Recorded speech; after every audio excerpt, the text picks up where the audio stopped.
Welcome back, ladies and gentlemen, to Monarch, Legacy of Monsters by Story Archives. I am your host, Mario Busto, alongside the other host, Zachary Newton. Welcome back. We're back. Season 1, Episode 4, titled Parallels and Interiors. Also the same name as Kentaro's art gallery, right, Zach? Yeah. Apparently he's an artist. A talented one as well. Very talented. I mean, apparently like a prodigy of art and up and coming in Tokyo. I think that's Tokyo, right? Yeah, I believe so. I mean, it's definitely Japan. Hey, y'all. Happy Spotify Wrapped Week. Just want to give a round of applause to all of us out there. For all of us who take pleasure in our own listening pleasures. For all of you out there who contributed to not just our personal listening Spotify list, right? Like the music we listen to, the podcast we listen to. Yeah. Which apparently my musical taste is that of Loughborough, UK. Never been there, but there's so much grime and UK hip hop on my Spotify that it is from the UK. So we're gonna have to do something because our top country is the US for the podcast in terms of listeners, but our second is the UK. So I kind of wanted to just spout out some numbers from our Spotify Wrapped because all of you out there contributed and are part of these statistics. Let's do it. I haven't actually seen anything from it. Other than maybe a post or two from you about it. All right, shame on you, but we won't publicly shame you on the podcast for not looking. But all right, here we go. So 98% of the listeners out there discovered us in 2023. If you know our story, we've been podcasting since the pandemic and really started with a serious commentary on Peaky Blinders, which every day when I check the analytics, like one should, I noticed that that series still gets everyday listen. So we thank you for that. But 98% of our current listeners found us this year, and they really were brought in with Silo Season 1, Episode 1, the deep dive. 15% of our new listeners, so 15% of that 98%. Wow. Came in through Silo Episode 1. Our podcast was streamed in 72 countries, with the US being 65% of our total streams. And our top 5 countries where our Story Archives was streamed in. Number 1 is United States, number 2, United Kingdom, 3, Canada, 4, Australia, and 5, Germany. Okay, I like it. Wrapping my Germany people over there. Our top podcast genres that our audience enjoys is TV and film, sports, and comedy, which is great because not only are we talking about TV and film, but I am currently doing a commentary of Hard Knocks Miami Dolphins edition, so you get to scratch that itch for all the sports fans out there. And their top music genres are pop, rock, and rap in that order. Thank you all for everyone who shared the podcast out there. We had 41% of you sharing through direct link, text, and Instagram. And Zach, did you know we made 54 video episodes this year? Wow, that's crazy. That's more than one a week. Yeah, it's more than one a week. And we are in the top 5% of most viewed on Spotify. So in terms of video podcasts, I guess, that puts us in the top 5%. This year, we saw 505% increase in listeners, which shows how much we've grown from last year. And I think everyone out there will just be... I think it's fun to see people who like kind of just didn't have a large audience in the previous year and then seeing that explode while you were listening to them when they didn't have a huge audience. It's also fun to be on this side of it too. Yeah. We had almost 1,000% increase in streams and 645% increase in followers and 182% increase in the minutes we created. And then in terms of who we were a top 10 podcast, top 5 podcast, and top podcast for, we were a top 10 podcast for 2,020 fans out there, a top 5 podcast for 1,098 fans out there, and the number 1 podcast for 244 fans out there. So, wow. From the bottom of our heart, thank you very much for supporting the show. This round of applause, not for us. It's for you. Now let's get into the show because I'm sure if you weren't part of that 3,000 or so people who were at top podcast for, you don't care. Give a shit. Give a shit. You just moved on. You're already listening to the episode. So, all right, let's get into it. Episode 4, Parallels and Interiors. Let's go, Zach. We start off in Utah 2014. We meet this chick who's in the desert. Actually, Utah 2015, I believe.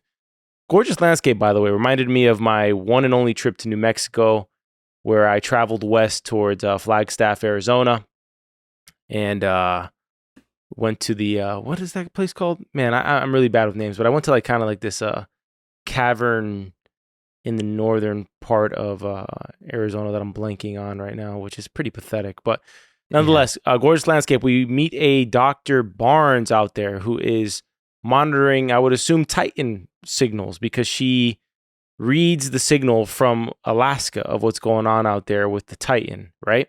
Yeah. And she gets into contact with the assistant director, Verdugo, who I'm assuming is boss lady from the jet plane last episode. Sure looks assistant like director, Verdugo. And do you think this is like a shout out to Breaking Bad because the position of the RV in the exact type of landscape and then even the interior of this RV looks oddly familiar with like the way the desk, like the position where the desk is set up and everything? Well, what did you think? No, it didn't cross my mind at all, honestly. I think it's just an RV. Yeah, a lot of RVs, at least the ones that I've seen or been in, seem to have a very similar layout. Yeah, the reason I say it is because Vince Gilligan has like a secret sci-fi show that's going to drop on Apple TV, and there's not a lot known about it, but I just wonder if Apple sprinkling a little bit of Vince Gilligan salt on top of the show, kind of Easter eggy type of thing. You never know. Zach, your wish came true. We got the Ice Titan from last episode. It pretty much was the center point, the center conflict in this entire episode was that Titan chasing around Lee, Kentaro, Cate, and May pretty much throughout the entire episode. And we learned a little bit about it, right? We learned from Tim that these are atomic-powered creatures, okay? Yeah. This creature in particular literally eats up heat. Like it just sucks up all the heat and I guess uses it either as fuel or food. Who knows? I don't know, but he uses it and murders with like ice. Ice breath. Yeah, no, we did get what I was hoping for. Honestly, like this is the exact episode that I personally was hoping for. However, I was curious, is this your least favorite episode or did you like this one? I don't know if I like to talk in those like very, very plain terms, like it's just like least favorite or not favorite. Well, not bad, right? It's not bad. Yeah. There are aspects of it that were not my favorite, but then there were other aspects of it that I really enjoyed, So for the aspects I really enjoyed the flashback of how May and Kentaro met. I enjoyed that bit. Yeah. What I didn't enjoy was May not dying of hypothermia when she probably should have died of hypothermia like 30 minutes after she fell in that pond from the waist down. Okay. And then I also really didn't enjoy this elderly man with these two girls who all three of them are not hikers. Okay. Mm-hmm. They're not prepped for hiking. They're all trekking through a blizzard. Okay. Yeah. And the whole time they could have just lit a fire from the beginning to warm up May, right? It sure seems that way, right? I mean, I didn't think that was an option until we apparently walked in a circle. To get back to where we started. They did a Lord of the Rings style trek up the mountain. So this girl's dying of hypothermia, and they decide to trek up the mountain with this. There's a meme going around all over like Instagram and TikTok of this guy who's like just trying to run through the city, and then it pretty much the meme is when the Lord of the Rings soundtrack pops on, and it just cuts to this super wide aerial drone shot of him on a mountain just running along a cliff.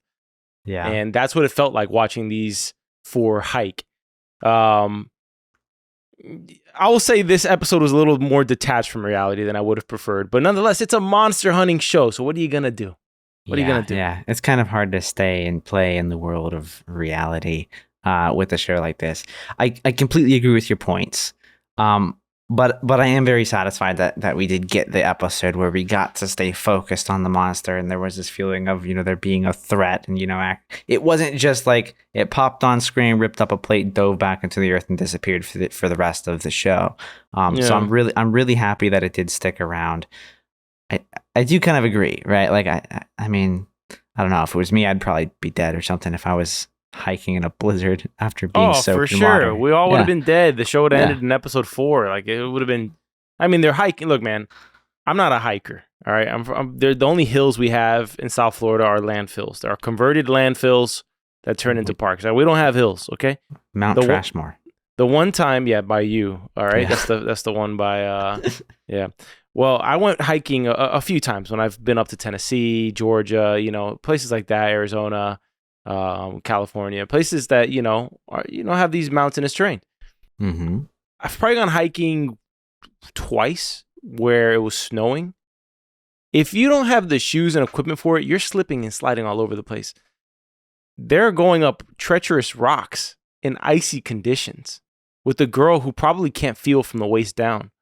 I'm sorry, I love the show, but it's hard to believe. It's pretty bad. My grandmother, like her place was up in Pennsylvania, and when I was a kid, we used to vacation there. And I remember being up there at times with it being below zero, and it's just like, I mean, you're outside for 20 minutes and your feet are numb. Like, and that's just standing outside in nice, thick, heavy clothing and boots, not soaking in water and hiking up a mountain. So I'll never forget my cousin tried hiking this mountain in Jordans, like just Air Jordans, right? You get to a certain point of the mountain where it's just a railing and icy path. He was slipping and sliding. He almost fell off the side of the cliff. Like, he went forward, and there's usually, when you get to that part of the mountain, have you ever seen these clips of like Everest and places like that? I'm not comparing it to Everest, but usually when you get to a place where it's like a one lane, you got traffic going one way, and if you got to turn around, everybody has to turn around. So my cousin made it halfway, almost to the part where you could climb up, like to the peak. Yeah. And he was slipping and sliding like Goofy, like in one of those Disney cartoons, and he had to turn around, and everyone had to like turn around with him. It was, I'll never forget it. Which just made me think of that while I was watching these 4 just climb up, Mount Everest in this episode. Wow. Well, I won't climb Mount Everest or another mountain for that matter for a long time. Yeah. R.I.P. Toho. Yeah, I know. It's sad. Hey, at least he got a fire funeral. It was supposed to be that the explosion with the jet fuel didn't really explode to the degree that we thought.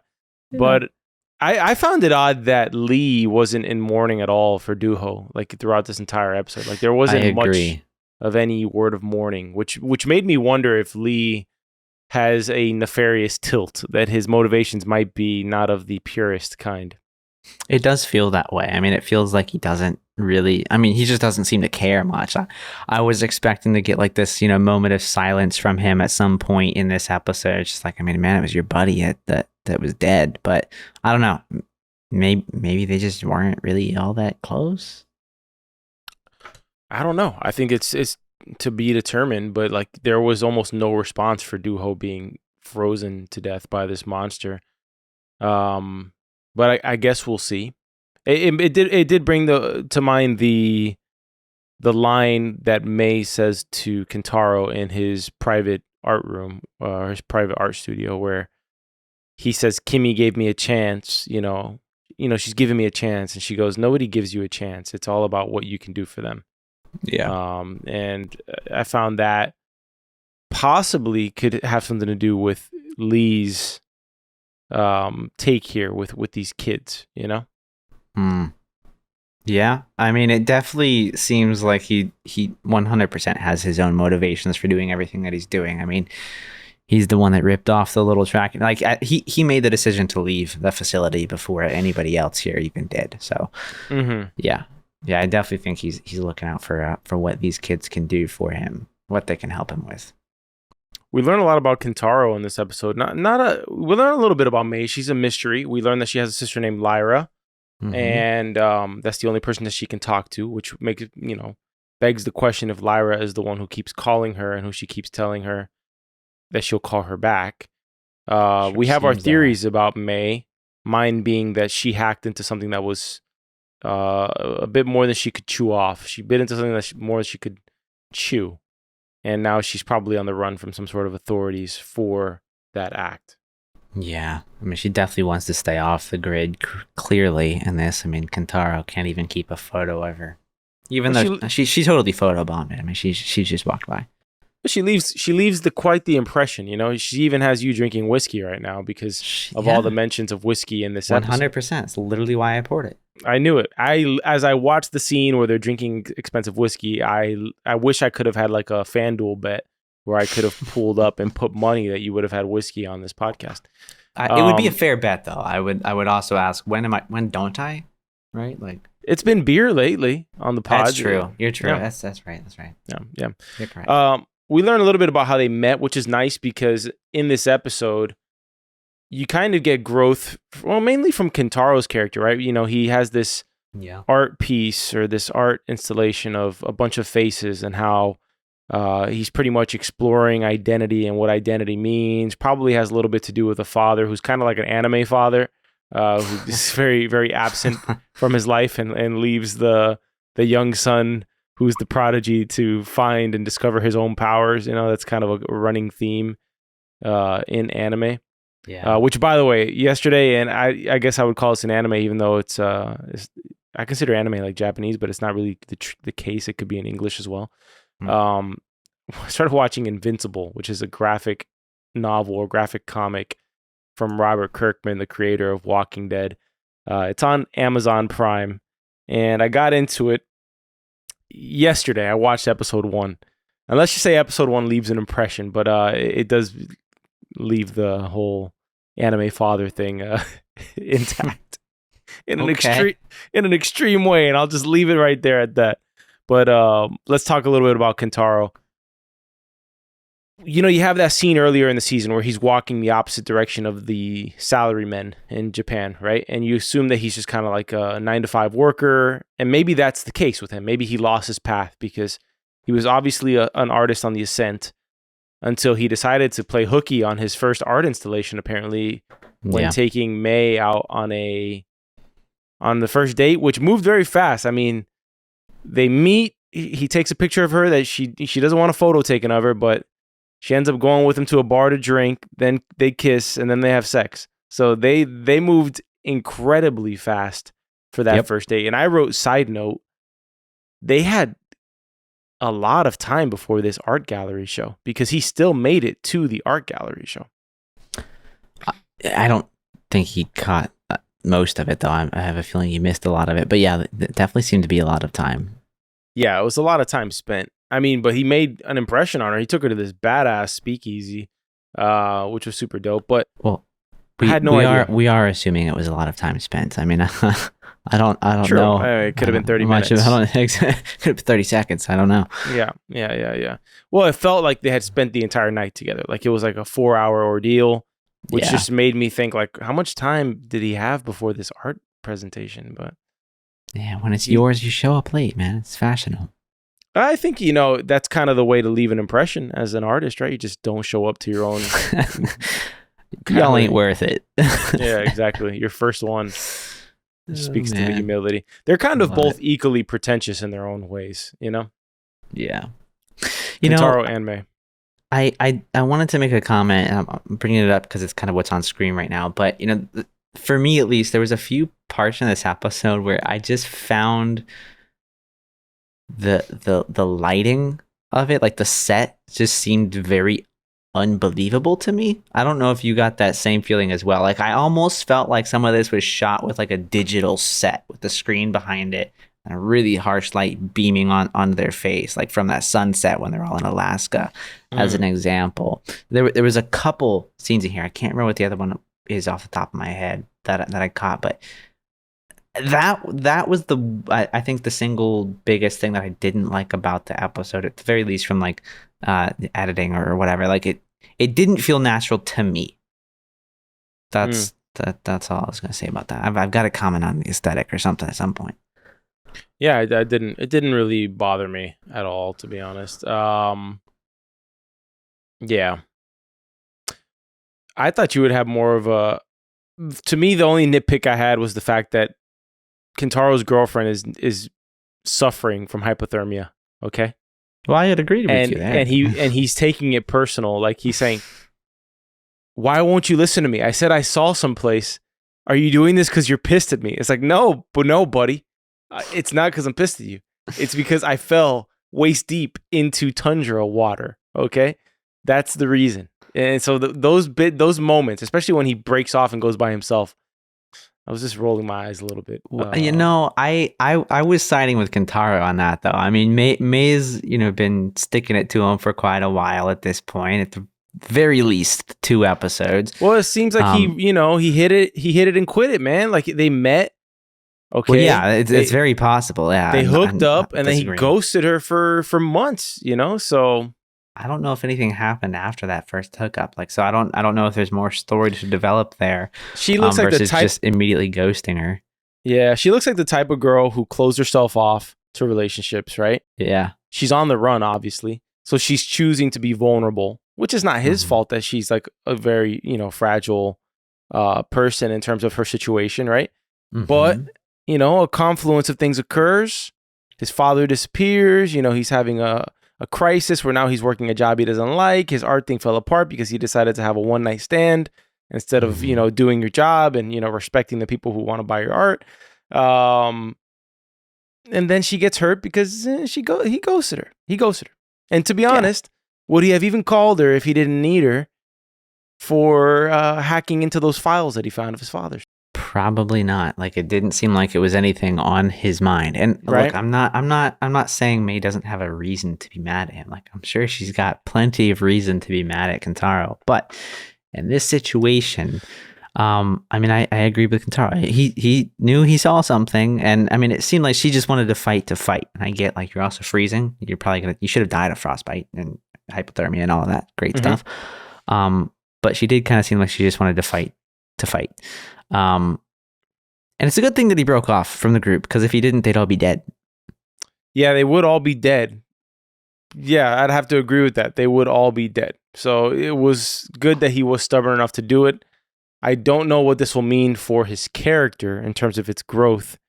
I would assume that it takes us in a direction where now Cate and him are closer. May and him are a bit closer. And Lee's kind of just Lee. He's like a free agent. Yeah, I know. It's weird. I mean, yeah, when you experience death together, it does interesting things to some people. It either brings you really close together, or it, I don't know, it just makes you go whisper to ghosts and go drink some rum or something. That's what threw me off, is that he bounced back so quickly from all of his hallucinations. Or were they not hallucinations? Is this like a weird kind of sci-fi realm where his father's trying to help him through the void, and here's my pencil shavings path, That's an interesting one. And I'm not quite sure. I think the majority of them were hallucinations, but the thing that's kind of really a mystery to me here is, like, I mean, it looks like there's literally like a hole, like a void in like the middle of the earth. Like, I don't know.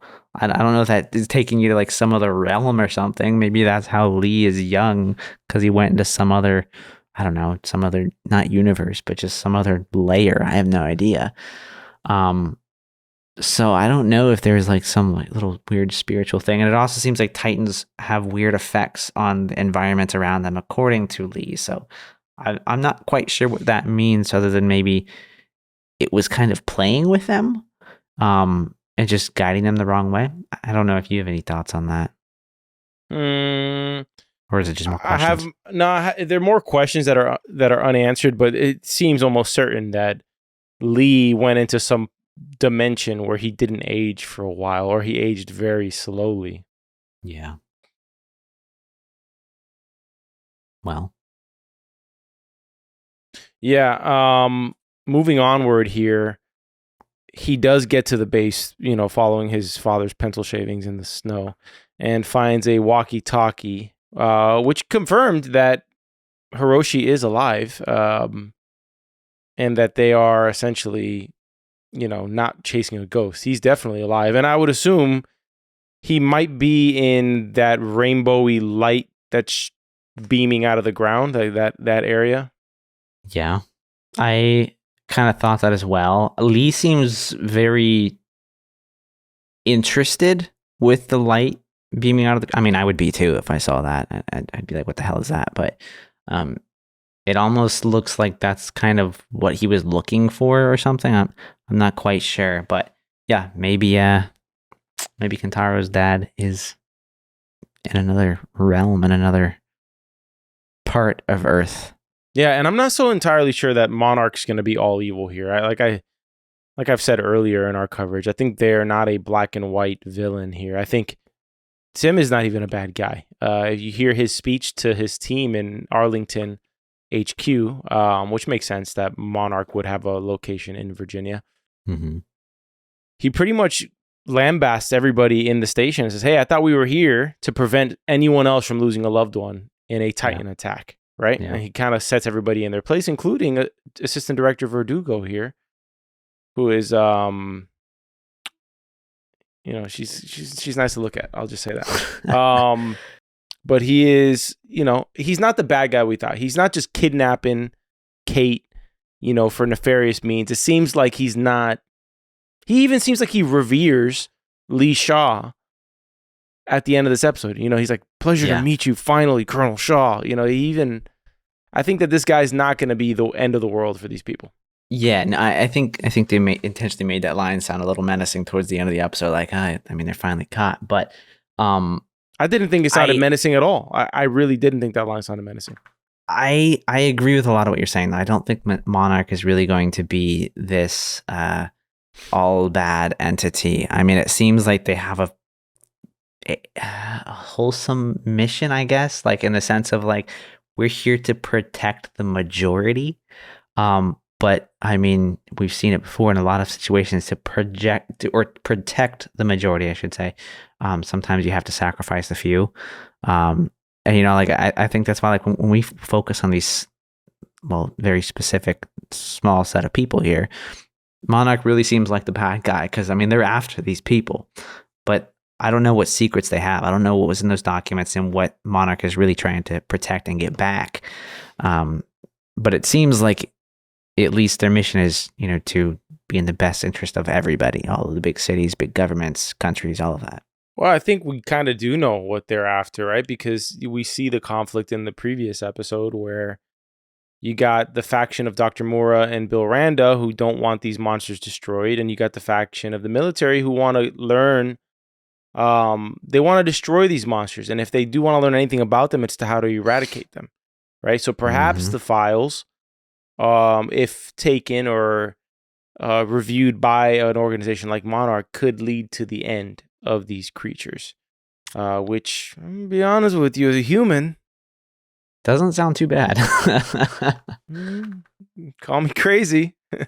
Call me crazy that I don't want, the Empire State Building dinosaur coming to Miami and just wrecking havoc, Yeah. Speaking of those files, they were frozen to and perhaps conveniently so, because now nobody gets to see these files. Not only Lee, but Monarch doesn't get to see these files either, right? Because good luck recovering those. It makes me wonder if they're like permanently damaged. I mean, I think the computer itself is permanently damaged, but May seems to be pretty. Yeah, that's very possible as well. But I mean, she also seems to be pretty skilled. I don't know if there was anybody that could recover those that we've seen in the show. At the very least, I'd put my money on her, or maybe Tim. Did you catch Lee mentioning when he's setting up the trap for the Ice Titan? He mentions we're going to light up this place brighter than Times Square on VJ Day. Yeah. VJ Day has to be a show reference, because that doesn't, like, there's nothing historical VJ Day. At least you want to look that up. I'm assuming that's something we're going to see. VJ Day is Victory Over Japan Day. Oh. September 2nd, 1945. That's at least what I see here. Pretty poor reference when you're with like 3 people from Japan. Hey, I didn't even know that was a day, but me neither. What are you gonna do? Yeah.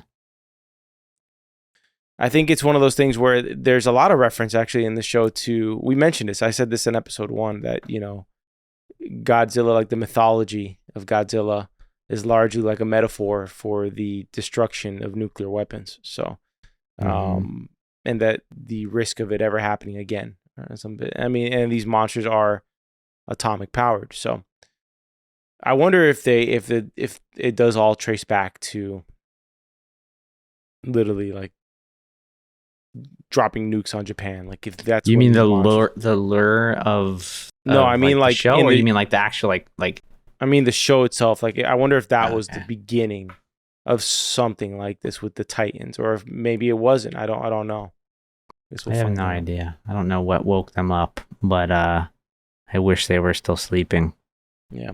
Well, the base that Kentaro found belonged to Monarch, even though it looks abandoned. Or at least if it didn't belong to Monarch, then it was connected to them in somehow, because the walkie-talkie that he's able to find that is repaired by his father, seemingly so, directly puts him in contact with someone who can charter a helicopter to him and then to save Lee, Cate, and May, who were surely going to die if that helicopter did not arrive. And, you know, the fact that walkie-talkie works proves what I said earlier, that Hiroshi is alive, or he was alive. It saves May and reunites our loving crew here with Tim from Monarch and his looming, kind of intimidating bodyguard. Yeah, I mean, look, there's nothing intimidating about a guy named Tim. Sorry if your name is Tim out there. That is truly you're gonna find yourself a problem with some guy named Tim. I promise you that. I just apologize, but I mean, what's he gonna do? His name is Tim. You can't apologize after insulting somebody. You know, it's like, hey man, your outfit looks like crap, but let me tell you something. You know, your beard's trimmed up nice. You know, I don't know, thanks, bro. I mean, I'm in like pajamas right now, so I don't know. Whatever. Got my hoodie on, just chilling. I don't support Soapbox Network. Does not support that statement. The views and opinions of the hosts are their own and not backed up by Soapbox Network. So Tim, you look at him. Not me. All right. All I think when I hear Tim is that Tiny Tim, the Tiptoe Through the Tulips song. Oh yeah. Yeah, that's literally just the only thing playing in my mind. What were you going to ask? Where do you think we go from here, Zach? Well, I think we're going to go into the void thing that we see and find ourselves in the North Pole with Santa Claus. I'm just kidding. I'm not quite sure. I feel like we're still going to be on the hunt for Kentaro and Cate's father. You know, that's clearly the mission at hand right now, though we're definitely getting a detour because we're all captured by Tim. Good old Tim. So I think we're going to take a pivot here, and we're going to focus on a lot of the documents that were stolen and maybe get a bit more of like the backstory of potentially what was stolen. But yeah, I kind of think that's where we're going to end up for a little bit. I think we're probably going to get a couple episodes that are more focused on the history here, and then we'll pivot back to this current time frame where we're really looking for their father. Yeah. I don't know if I agree with you on all of that. I think it'll be a while before we see what's on the files. And if we do see Hiroshi, I would assume it's not until towards the end of this season, if I had to guess. But yeah, I would assume there's going to be an interrogation next episode and a helplessness because the files are supposedly gone. And then hopefully, or we probably get a reveal that the files are not, in fact, destroyed, if I had to guess. And, you know, a little reunion, a little rekindling of love between Kentaro and May. Yeah. Anything to add to that? No, I agree. I mean, I don't think we're gonna find their father until towards the end of the season. I think that's like this is like the season mission. This is the big thing that we're gonna find at the end. Oh, he really is alive. There he is. Mm-hmm. So yeah, I agree with that. Okay. Yeah. Well, you want to get into categories? Sure. All right. Let's start out with favorite character of the episode. I'm going to go with Kentaro. First, I'm glad that these actors, they look like normal people. They're not. Yeah. First and foremost, the actor who plays Kentaro, Ren Watanabe, is not like he was not a very experienced actor before this. So it's cool to see kind of a new unfamiliar face have a role like this, a major role, right? Because he's a main character. Yeah. So yeah, I'd say he was my favorite from this episode. I agree with that. That's the one that I wrote down as well. I think he stood out to me, and I think this episode was, I don't want to say about him, but I mean, it kind of was. Like, it was really focused on his backstory, and we got to really kind of see who he was, which we did not know. Clearly, I had no idea he was an artist. Mm-hmm. What was your favorite scene in the episode? I like the flashbacks to how May and Kentaro met. I thought that was like the highlight for me personally, learning more about him. I thought his background as an artist was super cool. And I really liked the scene of them in the speakeasy. I thought that was a nice little touch. Yeah. What I wrote specifically was the flashback of Kentaro hitting on May. I thought seeing this suave Kentaro was interesting. It was cool. I liked it. Yeah. How about favorite line in the episode? I had one that really stood out to me. Go for it. I like expensive whiskey. That's it? Yeah, why not? Come on, it's from May. I like the rebuttal on it. Yeah. I had written one down. I had it in quotes. Where did I put it? Oh, I put, it was Lee when he goes, no 2 Titans. No 2 Titans are the same. They're like snowflakes or something like that. Yeah. He mentioned that, which I thought I liked it mainly because it tells you something about this world of Titans, and that each one of them, like, there's no, like, he's never seen this one before. So every single one he encounters is like a brand new species of creature. Yeah. Which is interesting because I mean, I have no idea how many there are. And I guess there's literally just one of all of them. Like, is that the general idea? I mean, they kind of seem like gods. There's just one of them. It would seem that way, right?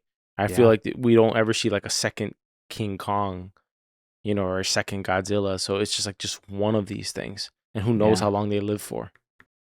Forever. Yeah. They don't seem to die at the very least. Not in this show. Mm-hmm. Well, that's all I got for categories.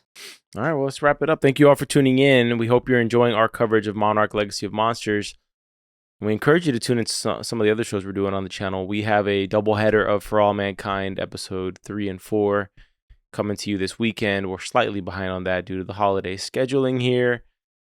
And we're also doing Hard Knocks, Miami Dolphins edition, on Tuesdays. I typically record those every Tuesday after the episode, and we get those episodes out Tuesday or Wednesday night. I'm really enjoying that. That series will go as long as the Dolphins last this season. If they make it to the Super Bowl, we're going to have an epic 12-parter.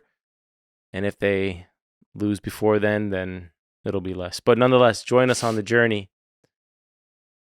as we either see me celebrate or cry. Literally.